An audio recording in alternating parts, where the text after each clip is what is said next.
இன்னைக்கு ஒரு குட்டி விலாகு. பெருநாள் தொழுகைக்காக கிளம்பியாச்சு. இப்போ தான் நோன்பு ஸ்டார்ட் ஆகுன மாதிரி இருந்துச்சு. அதுக்குள்ளேயும் பெருநாள் வந்துருச்சு. இந்த வருஷமும் இல்லாத அளவுக்கு இந்த வருஷம் நோன்பு போனதே தெரியலை. நம்மளும் எந்த பிரச்சனையும் இல்லாமல் 30 நோன்பையும் கம்ப்ளீட் பண்ணியாச்சு.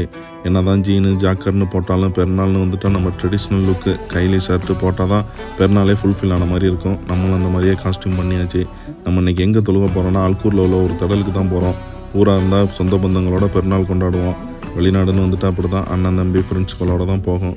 இங்கே இருக்கக்கூடிய ஒவ்வொருத்தவங்களும் அவங்க குடும்பத்தை ரொம்ப மிஸ் பண்ணுவாங்க. நம்மளும் அப்படி தான் தொழுகை முடிஞ்சதோடு சலாம் கொடுத்துக்கிட்டு ஒருத்தருக்கு ஒருத்தர் அன்பை பரிமாறிக்கிட்டு யார் எவருனே தெரியாது, இருந்தாலும் சலாம் கொடுத்து ஃபோட்டோ எடுத்துக்கிட்டுலாம் இருப்போம். வெளிநாட்டில் அப்படி தான் பெருநாள் தொழுகை போகும். அதை முடிச்சுட்டு ரூமில் போயிட்டு ஒரு சாப்பிட்டு ஒரு தூக்கத்தை போட்டாக்க பெருநாள் முடிஞ்சு. நம்ம ஊர் ஸ்டைல்லே ஒரு சாப்பாடு, பரோட்டா, இடியாப்பம், மட்டன் கறி, வட்டலாப்பம், கடப்பாசி இதெல்லாம் சாப்பிட்டுட்டு ஒரு தூக்கத்தை போட்டு எந்திரிச்சாக்கா வெளிநாட்டில் உள்ள பெருநாள் முடிஞ்சு. மீண்டும் வேறு ஒரு வீடியோவில் சந்திப்போம். பாய்.